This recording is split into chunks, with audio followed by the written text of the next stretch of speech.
Y hemos visto versículos en Job, ya no se diga en Génesis, en el Antiguo Testamento, en los Salmos, en las palabras de Cristo que hemos leído y que de forma desapercibida no nos atrajo la atención ese versículo o ese pasaje, en la forma en que cuando tú creces y maduras espiritualmente y sigues a Jesús, comienza tu entendimiento a expandirse y a entender las cosas que hace un mes o hace 6 meses no entendías. ¿Recuerdan ustedes cuando Cristo en Juan les decía a los discípulos: de verdad les digo que ahora estoy, no estaré, pero vendré a vosotros? Y dice la Biblia que los discípulos comenzaron a preguntarse: ¿de qué está hablando? ¿Qué es eso de que estará y ya no estará? Entonces, más adelante, cuando les abrió el entendimiento en la resurrección, los discípulos comenzaron a entender lo que les dijo cuando Jesús estaba vivo, porque el Espíritu Santo ahora los comenzaba a iluminar.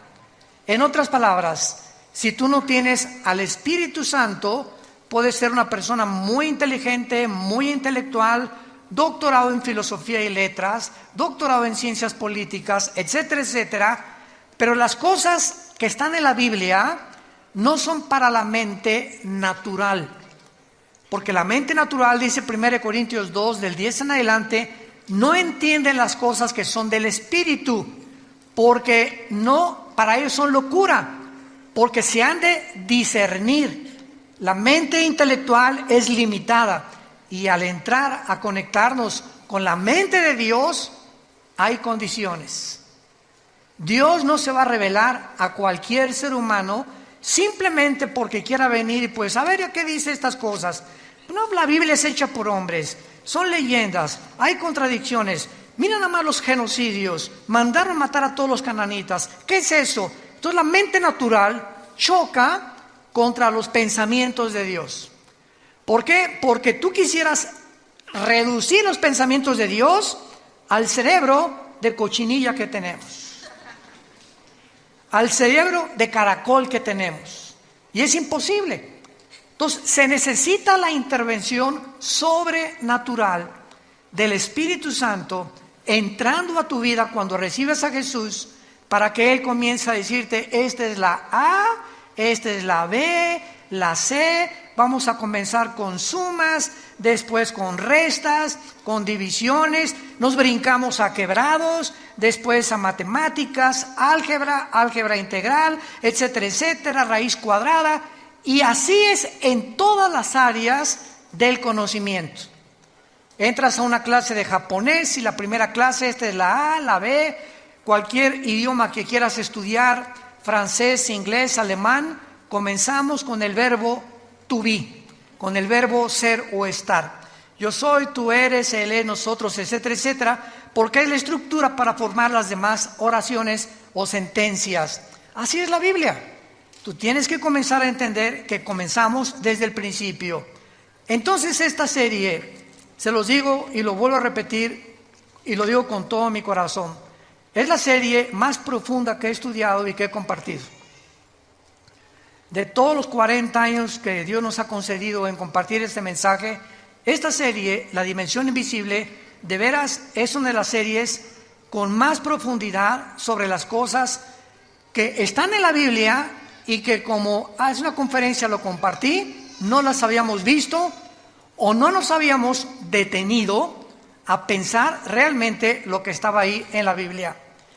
Y vamos a continuar con los gigantes, porque actualmente una de las cosas más maravillosas que hay es que estamos ante un mundo científico que nos rodea, que siguen tratando a través de los métodos científicos como el carbono 14, el potasio argón, la radioactividad, tratar de estudiar los fósiles, qué antigüedad tienen las pirámides de Egipto, por qué las pirámides de Egipto es imposible. Esto ya es una afirmación científica.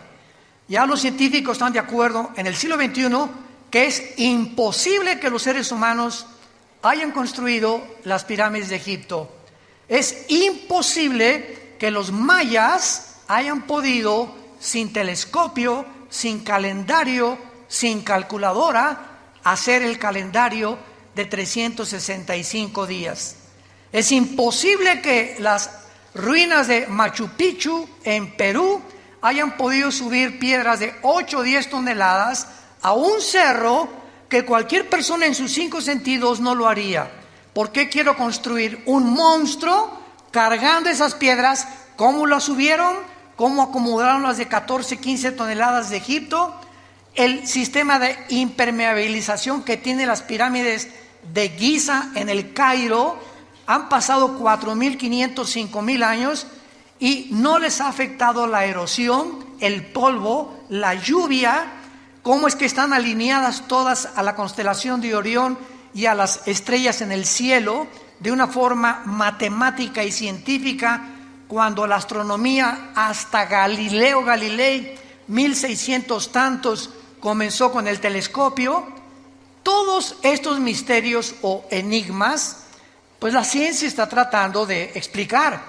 Y hasta ahorita, si tú sintonizas un canal que se llama Discovery Channel, vas a encontrar cuál fue la conclusión, repito, que ya se aceptó científicamente: fueron los extraterrestres.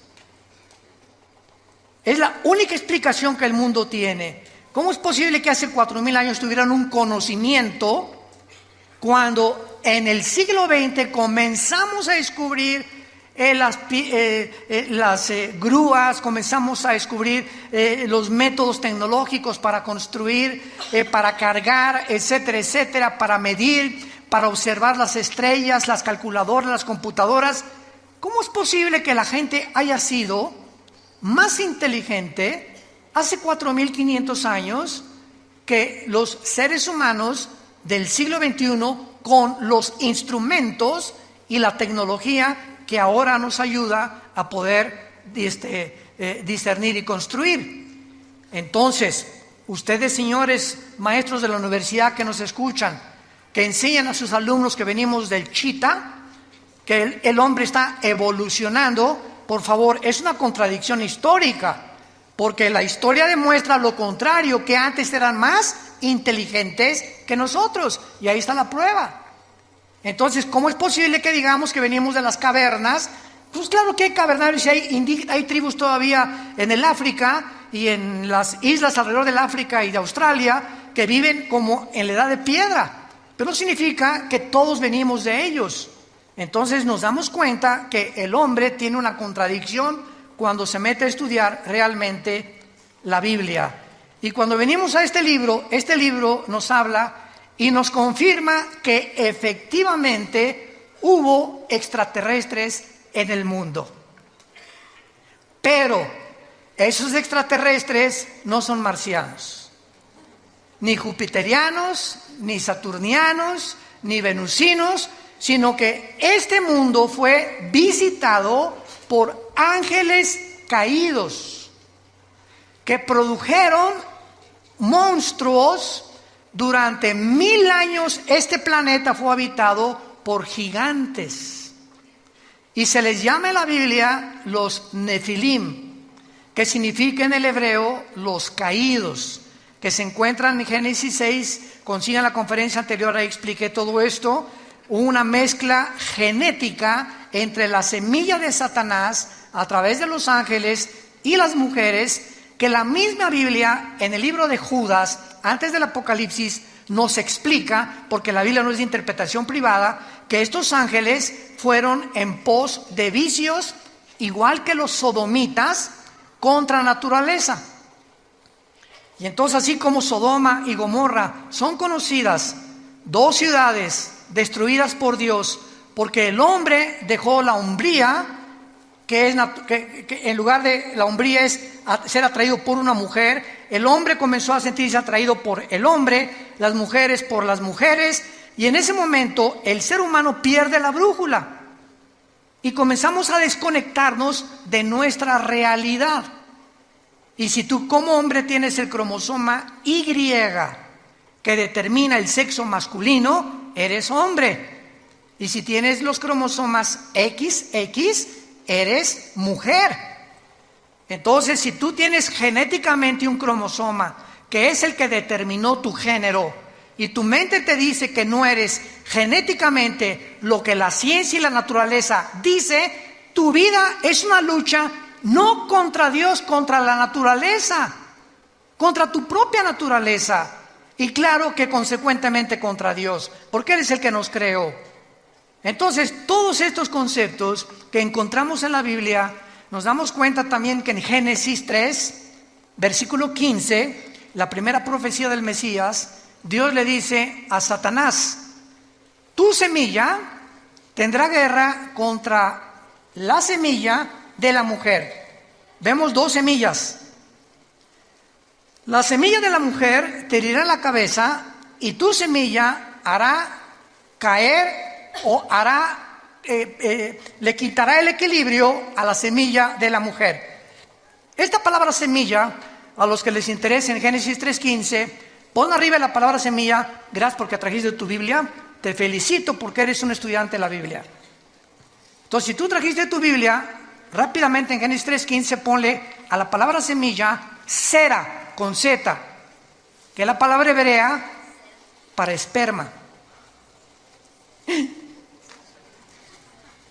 Ya comenzamos, ¿verdad? Oye, pero lo he visto tantas veces, no me he fijado en eso. Les digo que hay tantas cosas en la Biblia, enigmáticas, misteriosas, que hasta que en 1954, por el amor de Dios, hasta el siglo pasado que se descubre el ADN, el código genético que cada célula de nuestro cuerpo contiene, con toda la información de nosotros, comenzamos a entender lo del esperma y lo de la genética, etcétera, etcétera, lo de la herencia. Y la Biblia se adelantó hace 4.500, 5.000 años para decirnos que Satanás tiene esperma.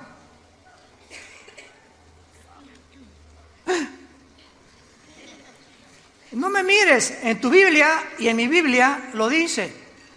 La semilla de Satanás vendría el anticristo, y de la semilla de la mujer vendría el Mesías.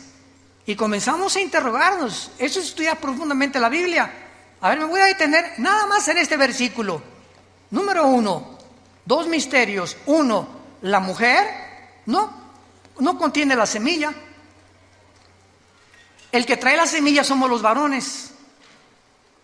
El esperma de mi papá ovuló o fertilizó el óvulo de mi mamá cuando se unieron y se produjo un cigote, y en ese cigote, ya lo comentamos, en ese cigote iba los 23 cromosomas de mi papá, los 23 cromosomas de mi mamá, 46 cromosomas que se juntan en un cigote, y en el momento de la fertilización, señores médicos que nos escuchan, no a las 2 semanas, no a las 4 semanas, no al mes, en el momento de la fertilización, la Biblia dice que ahí se forma la vida humana.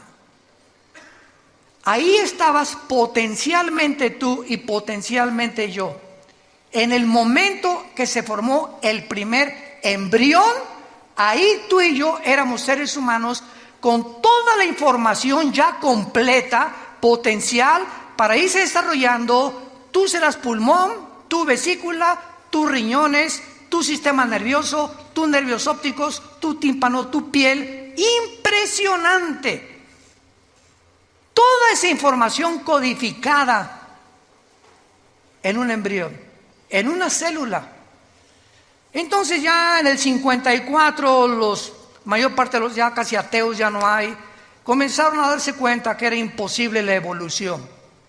La genética contradice, niega, destruye a cualquier persona que continúe tercamente insistiendo que venimos de tus abuelitos los chitas, o de tu padrino el orangután. Imposible genéticamente. Hasta ahorita no hay un cambio, una mutación de una especie a otra especie. Pero se sigue enseñando porque el hombre no es posible que descubra en el universo que le rodea los secretos que le pertenecen a Dios. Nuestra mente es demasiado finita. Y aquellos que han luchado contra Dios como los ateos acaban locos. Toda la historia de los ateos del siglo pasado, vean cómo acabaron, todos. Friedrich Nietzsche, Jean-Paul Sartre, Bertrand Russell, el doctor Sam Harris, y todos esos, ¿verdad?, acabaron locos en el manicomio o degenerados sexualmente.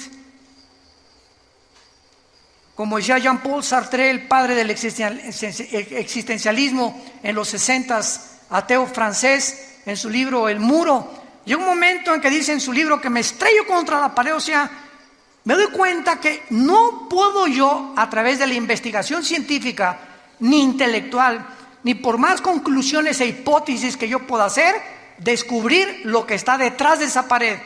¿A qué le llamaba la pared en su libro? Aquello contra lo cual el ser humano choca por la limitación intelectual con la cual nacimos. No somos dioses.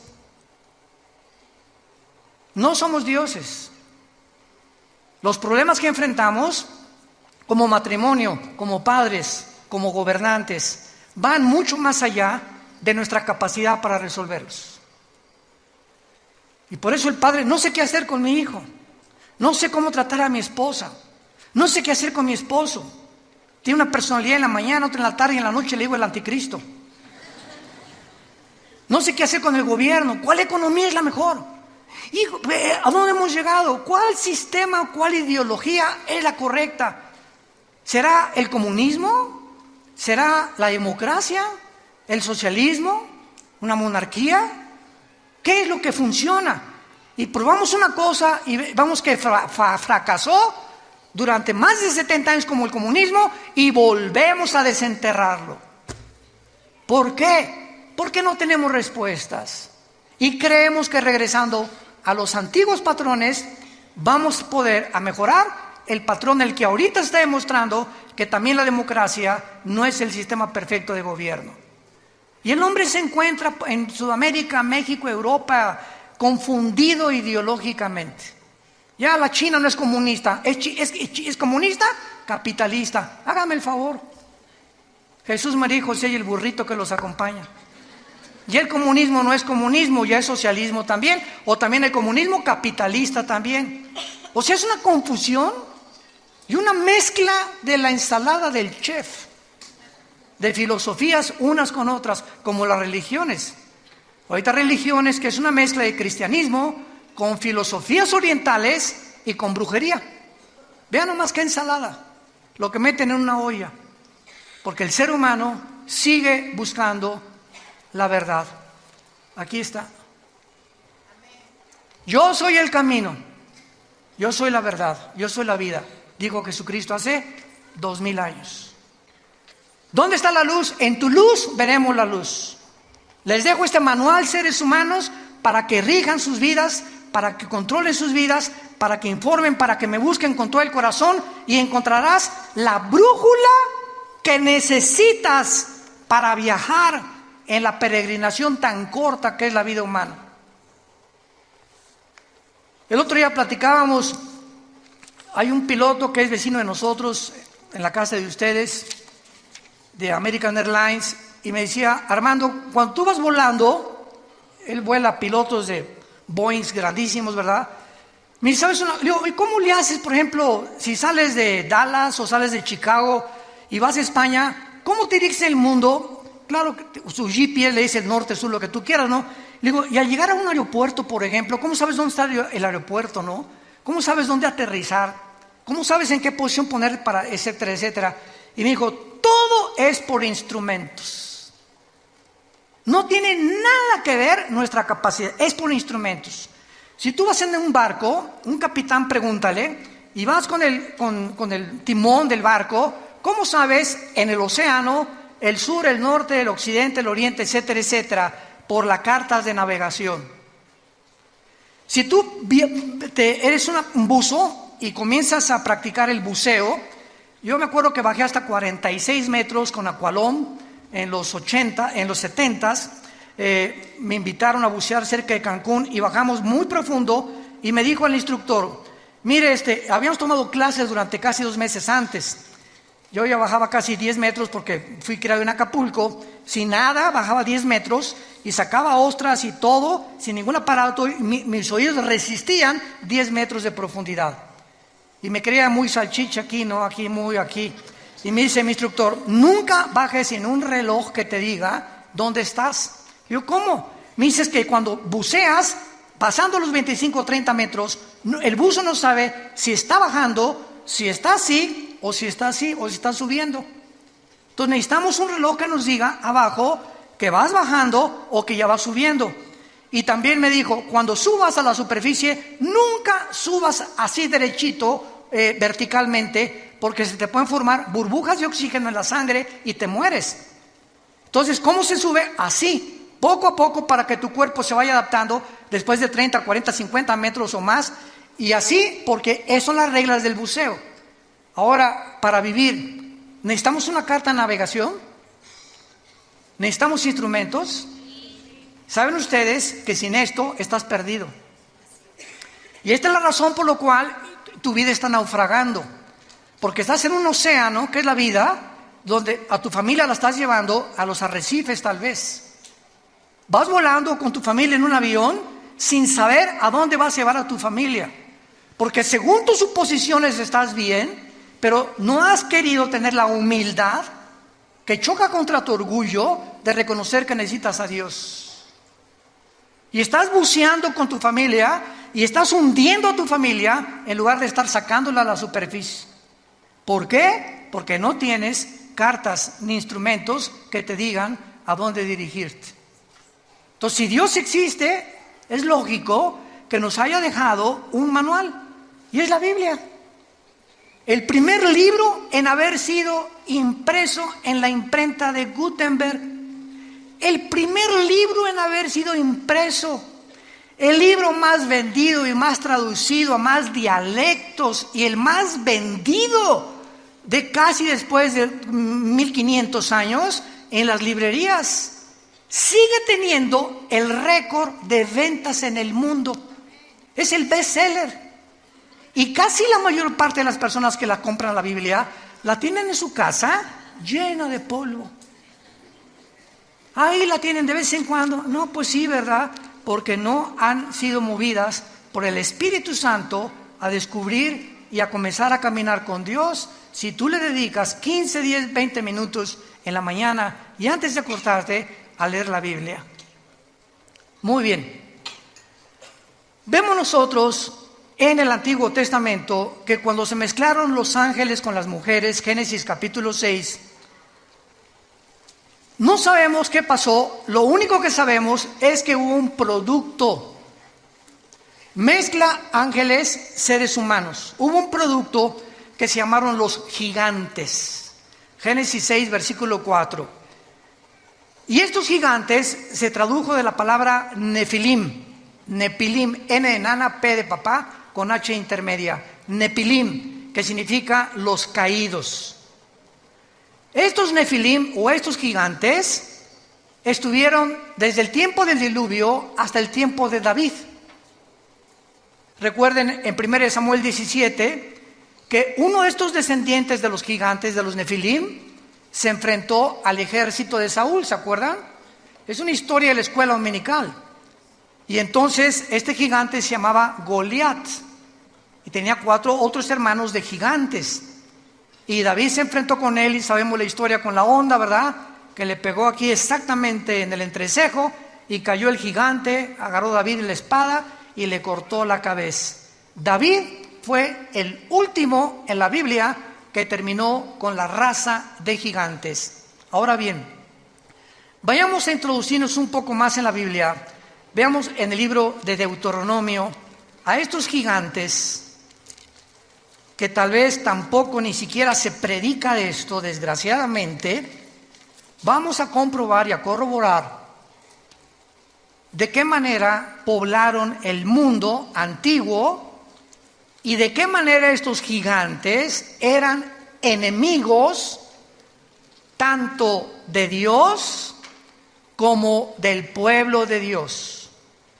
Y estos gigantes también fueron los que impidieron o trataron de impedir que cuando Moisés, Números capítulo 13, envía a los espías, ¿se acuerdan?, a Canaán, se encuentran con estos gigantes en Canaán. Tenían controlado Canaán, que era la tierra que le correspondía al pueblo de Israel, y regresan con Moisés. Moisés no, Canaán está, unos hombres parecíamos langostas comparados con ellos, y solo Josué y Caleb dijeron: oh, el gigante más grande es Dios, y si Dios es nuestro gigante, es más grande que estos gigantes, y podemos entrar a Canaán, que es la mentalidad que el cristiano tiene que tener. Pero vamos a ver algunos pasajes en la Biblia para que hagamos estos descubrimientos maravillosos. En Deuteronomio capítulo 2, versículo 10 y 11, dice así: los emitas habitaron en ella antes, pueblo grande y numeroso, y alto como los hijos de Anac.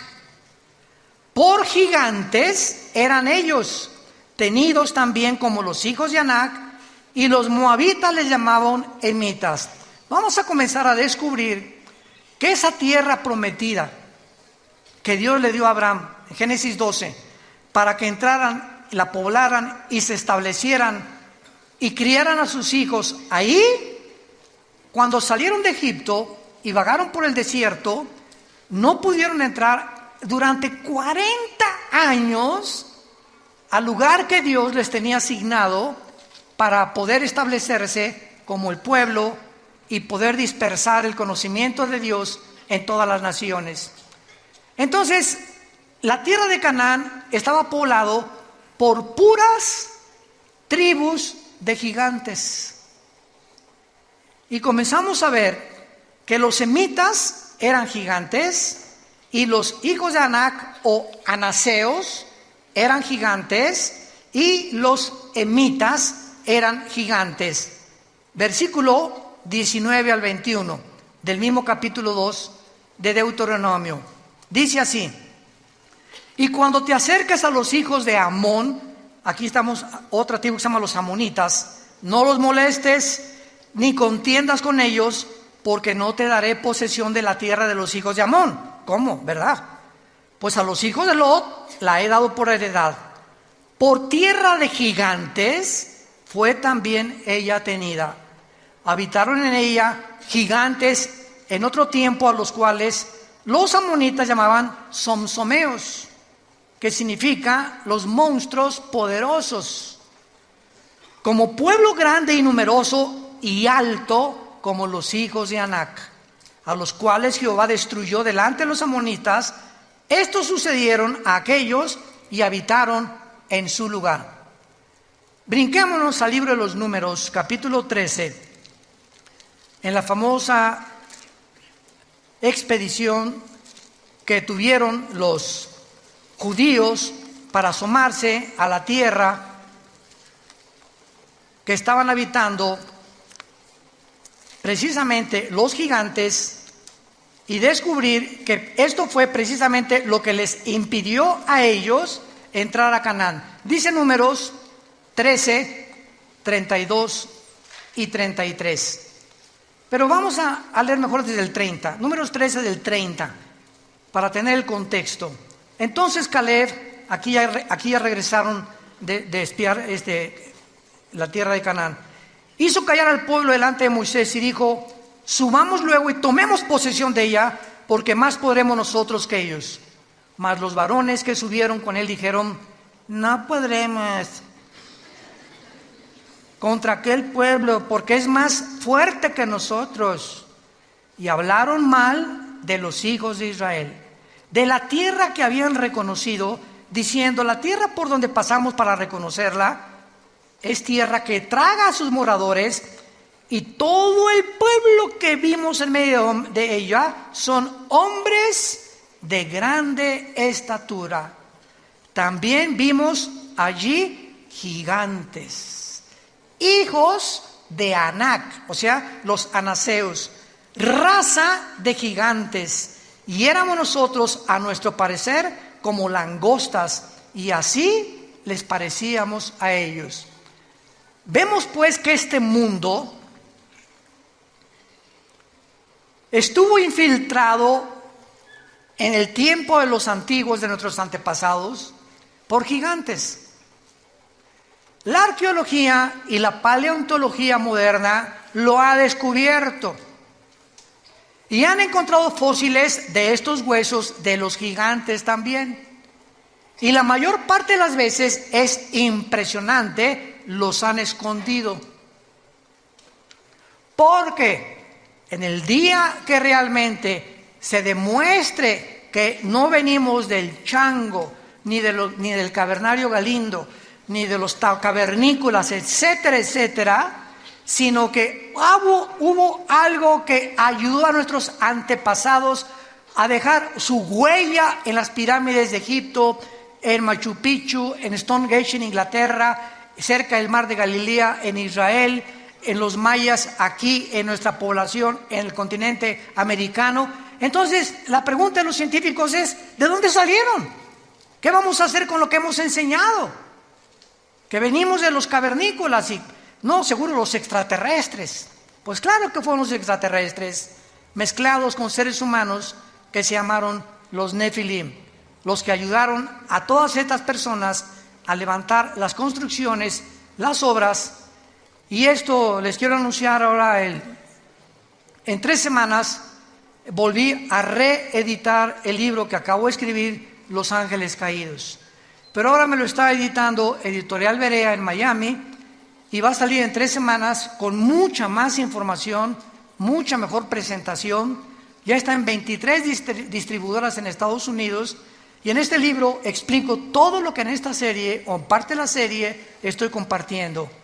Acerca de los ovnis, de dónde vinieron los ovnis, quiénes son los ovnis, quiénes tripulan los ovnis, no son marcianos tampoco, lo de la brujería, lo de las piedras angulares, lo de las piedras que no pueden entender quién las cargó, etcétera, etcétera, para que entendamos que en la Biblia se encuentran los secretos de la sabiduría y del conocimiento, que la ciencia nunca podrá con su investigación disque intelectual, entender lo que va más allá de nuestra capacidad para comprender. Veamos ahora algo tremendo en el libro de Isaías capítulo 14. Esto está tremendo. Y aquí se nos revela, Isaías 14, se nos revela ni más ni menos qué va a pasar cuando el anticristo descienda al Sheol. Aquí se nos revela una área enigmática y prohibida para cualquier ser humano, revelada en la Biblia, de lo que pasa en el mundo invisible, de los que ya están en el lugar del Sheol o en el infierno actualmente. Y vean ustedes lo que la Biblia dice acerca de qué pasará con los gigantes cuando vean al anticristo. Esto está, ni Hollywood se imagina algo así. Génesis, Isaías 14, versículo 9. El Sheol abajo se espantó de ti. Está hablando, vamos a ver, del anticristo. Despertó muertos que en tu venida salieran a recibirte. O sea, los habitantes del infierno o del Sheol que estén ahí cuando el anticristo entre se van a espantar. Porque tienen mucho conocimiento. Acordémonos de una cosa, la muerte no es la cesación de la vida. No hay tal cosa como que ya dejamos de existir. La muerte continúa en un estado de nuestra conciencia. Entonces, la muerte es un estado consciente, para definirla. Es un estado consciente en otra dimensión. Y cuando yo digo consciente, es que te vas a acordar quién eres. Y vas a estar en el infierno, y cuando te enterraron, los gusanos se comieron tu cerebro, ¿no es cierto? Se comieron lo que te quedó de tu sangre, tus ojos, en fin, todo. ¿Cómo es posible que en el infierno recuerdes si tu cerebro se lo comieron los gusanos?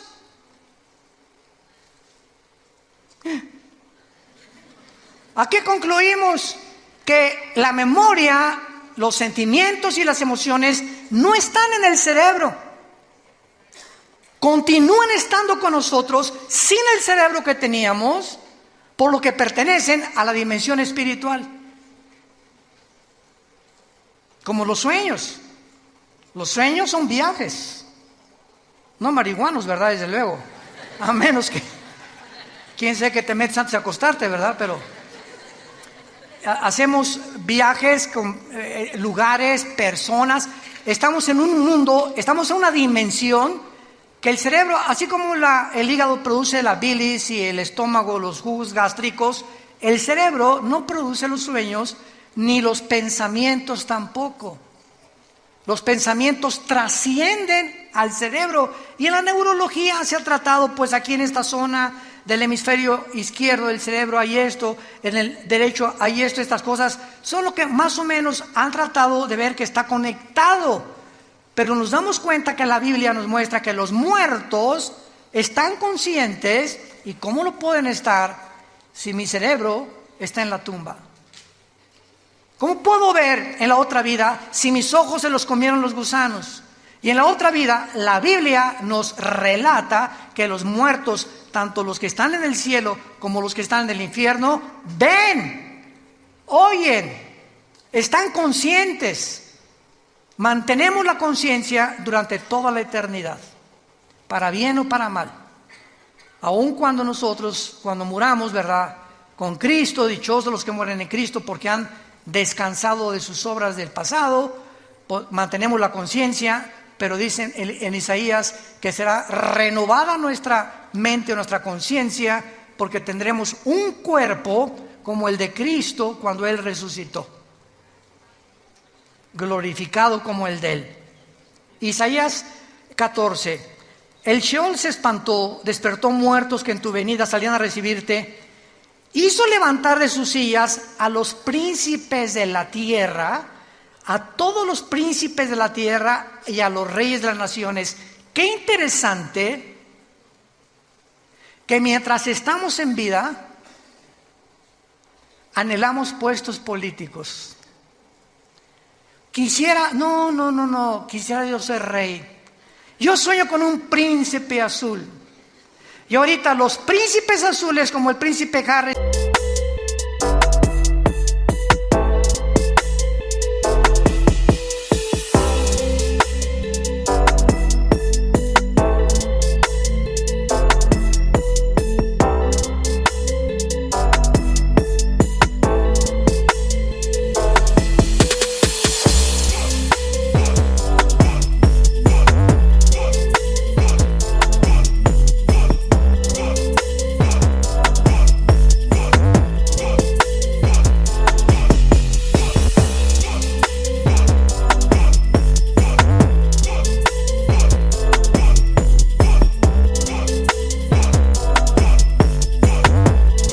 y Meghan huyeron del palacio. No quieren saber nada de la monarquía. No sabes el precio que se paga viviendo en unas condiciones bajo la realeza y los protocolos. Le decían a Meghan: tú no puedes usar zapatos abiertos, tienen que ser cerrados, chiquita. Cuando cruce las piernas, que tu falda llegue 5 pulgadas y no las puedes cruzar. Siempre te tienes que sentar derechita así. Tienes que usar estas cosas, no puedes decir estas cosas. Una serie de mandamientos y cosas que dijo a Dios. Y eso fue lo que le pasó a la mamá del príncipe Harris, a la pobre princesa Diana. También la princesa Diana salió, él como su mamá, imitó a su mamá, salió corriendo del palacio. Y más cuando supo, ¿verdad?, que su esposo con el que se casó ya andaba con otra, ¿verdad? Y se fue a buscar, ¿verdad?, a la pobre princesa Diana, fue con la Madre Teresa, fue con los pobres. Bueno, vemos todas estas cosas. Entonces, qué interesante que encontremos aquí que el Espíritu Santo, a los primeros personajes que nos retrata, son a los gobernantes y a los reyes. Y nos damos cuenta que al que mucho se le da, mucho se le va a pedir. Entonces, cuidado políticos que nos escuchan. Cuidado jueces que nos escuchan.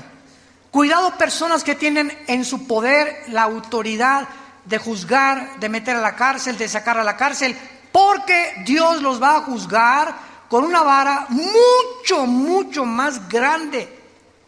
Porque esta autoridad es delegada, no es de ellos, es delegada por Dios. Romanos 13, no hay autoridad más que de parte de Dios, y las que hay por Dios ha sido establecida. De manera que el que resista a la autoridad resiste a Dios. Por eso se nos manda someternos a nuestros gobiernos. Que mi gobierno es comunista, mi gobierno es socialista, mi gobierno es esto, mi gobierno es el otro. Oremos por el gobierno, oremos por nuestros gobernantes.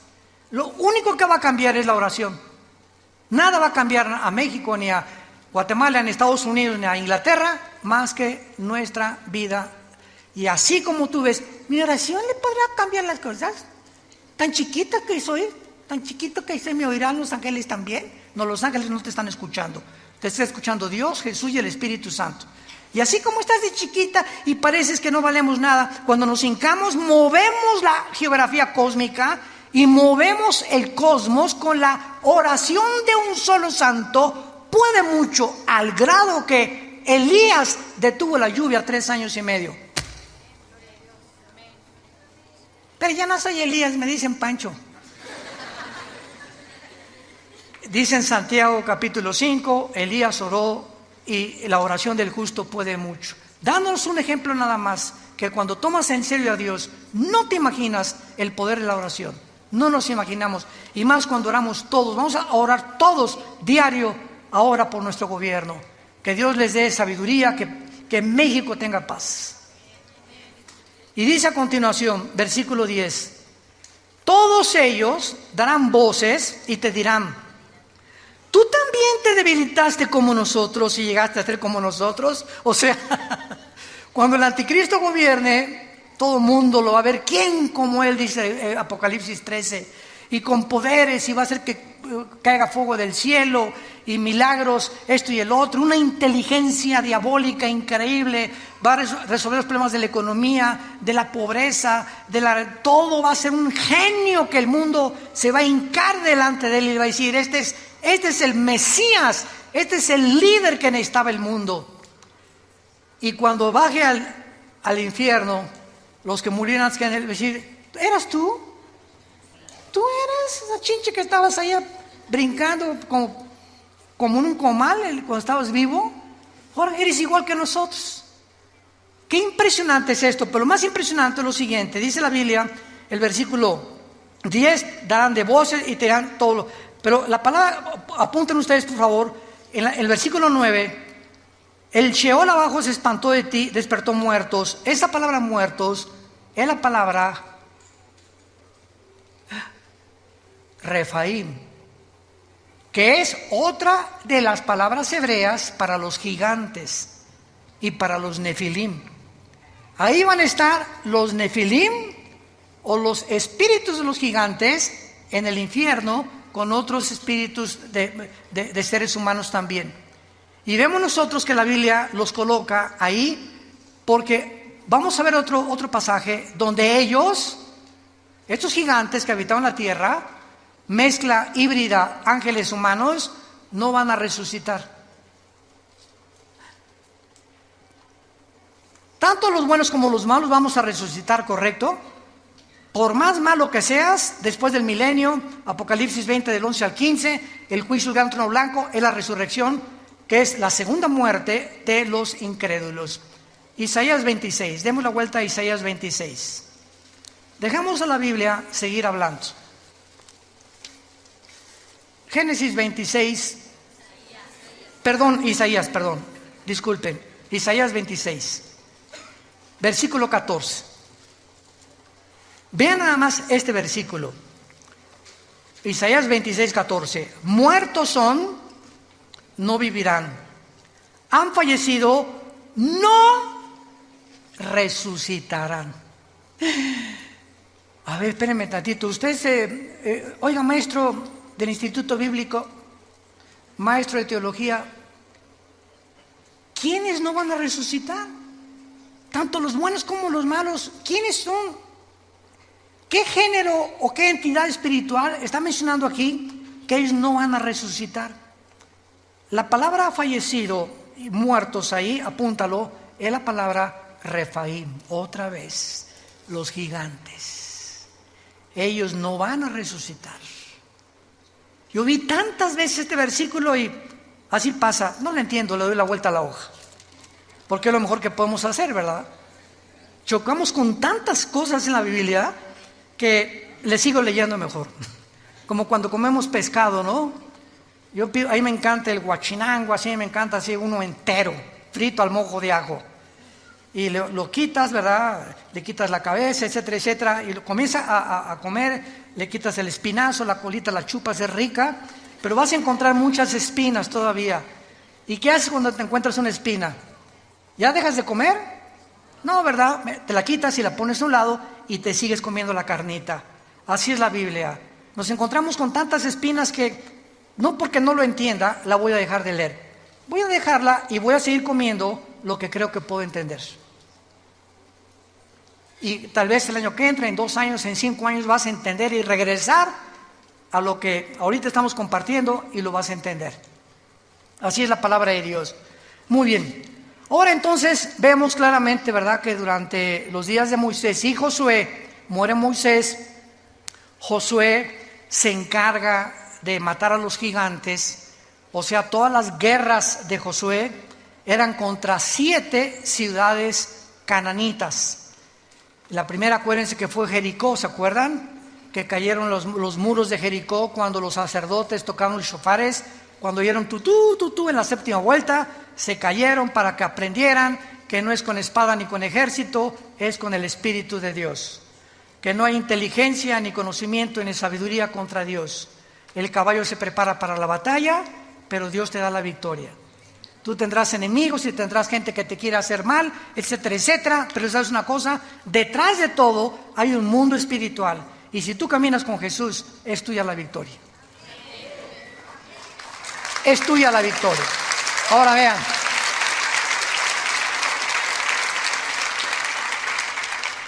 Josué, todo el libro de Josué se trata precisamente de la lucha contra los cananitas.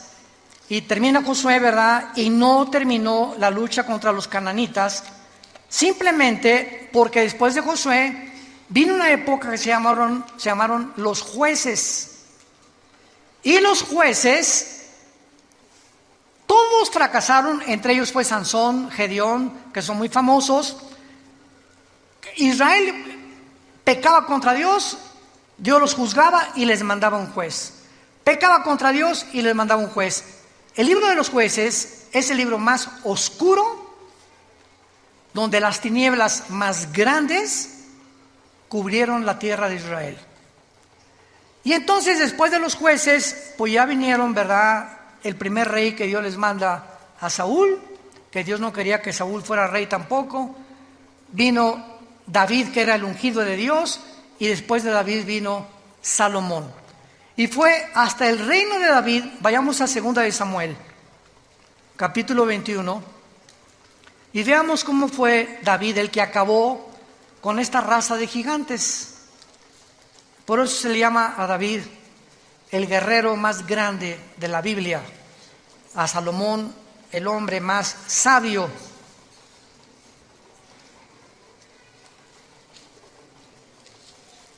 Y a Sansón el hombre más fuerte. Lo curioso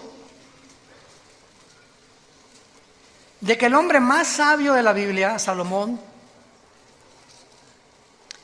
el guerrero más fuerte de la Biblia, David, y el hombre más fuerte que cargaba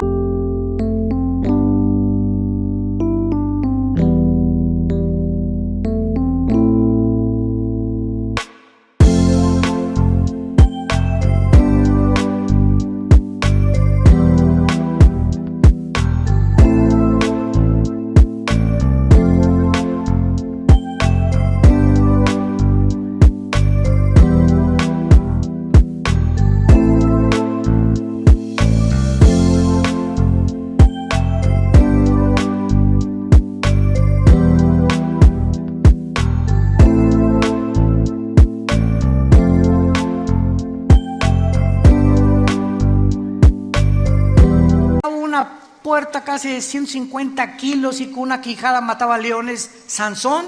Estos 3 hombres los venció una mujer. Con razón tanto feminicidio, ¿verdad? Una sola mujer fue la causa y Dios lo deja. Y lo interesante también es que, ¿se acuerdan quién venció a Sansón, verdad? ¿Sabes qué significa Dalila? La que debilita a los hombres. Cuando un hombre casado, porque David tenía esposa y Salomón tenía, pero bastantitas, etcétera, etcétera, cuando comenzamos a poner nuestros ojos y apartarlos de nuestro matrimonio, no nos imaginamos los hombres casados. ¿Para qué es esta argollita? Cuando tu esposa salga de viaje, asegúrate que la lleva. Esta argollita, cuando vas en el avión, cuando vas a una reunión, un restaurante, cualquier mujer que ve en un hombre esta argollita, a la mujer le dice que estás fuera del mercado. Y si una mujer trata de coquetear con un hombre que trae esta argollita, te estás metiendo en los terrenos de Satanás. Coquetear con un hombre casado, no te imaginas, no te la vas a acabar. Y peor el hombre, desde luego, ¿verdad? Pero precisamente esto es la marca que llevamos para de alguna manera estar protegidos, que ya no estamos en el mercado y que el dueño de mi vida, claro que es Dios, pero yo me debo a una sola mujer, ella a mí. Y si nosotros entendamos esto, aunque está fuera del tema, ahorita me está viniendo a la mente, nunca Dios va a bendecir a un hombre así y a otra mujer así. Nunca. La bendición es a los dos. Si tú estás por acá, no, yo soy muy espiritual, mi esposa es una carnalota. O yo soy muy espiritual y mi esposa, hasta que no arreglen sus problemas y no caminemos los dos juntos, no esperemos ser guiados por el Espíritu Santo. Ni que haya bendición sobre tu familia, te engañas completamente. Los dos tenemos que caminar, y se los digo a mis pastores. Porque hay pastores que la obra de Dios y el evangelismo y esto y el otro y la familia pasa a segundo lugar. Cuando la familia pasa a segundo lugar, Dios no bendice a ese pastor, ni a ese misionero, ni a ese hombre, por más que se parezca a San Francisco de Asís. Es al matrimonio a quien Dios bendice. Y si no nos cae el 20 y no entendemos estas verdades espirituales, vamos a fracasar en nuestro caminar con Cristo. Dice 2 Samuel 21, versículo 15, volvieron los filisteos a hacer la guerra a Israel, descendió David y Isbi Benov, uno de los descendientes de los gigantes, estos eran hermanos de Goliat, cuya lanza pesaba 300 cielos de bronce, versículo 17, mas Abisaí, hijo de Sarbia, llegó con su ayuda e hirió al filisteo y lo mató. Versículo 18, otra segunda guerra hubo después en Gob contra los filisteos. Entonces Sibecaí en Jueces capítulo 1 se menciona que pertenecía a la raza de los gigantes también. Mató a Sal, quien era hijo de los descendientes de los gigantes. Y hubo otra guerra en Gob contra los filisteos, y hijo de Laare, Orejim de Belén, mató a Goliat Geteo, el asta de cuya lanza era como rodillo de telar. Después hubo otra guerra en Gad, donde había un hombre de gran estatura, el cual tenía 12 dedos en las manos y 12 dedos en los pies, 24 por todos, y era descendientes de los Refaim, o de los Nefilim, o de los gigantes. Este desafió a Israel y lo mató Jonatán, hijo de Simea, hermano de David. Estos 4 gigantes eran descendientes de los gigantes de Gad. Acuérdense que Goliat era de esta tierra, venía de Gad. Si leen 1 Samuel 17, los cuales cayeron por mano de David y por manos de sus siervos. Damas y caballeros, familia de Dios, estamos en una guerra cósmica. Y solamente hasta que tú llegues a tomar en serio las Escrituras, tu familia estará protegida. Tu matrimonio saldrá adelante, tus hijos te lo agradecerán. Si esas condiciones no están en ti, no vas a poder entender la Biblia, porque Dios rechaza a los soberbios y Él tiene comunión con los humildes de corazón.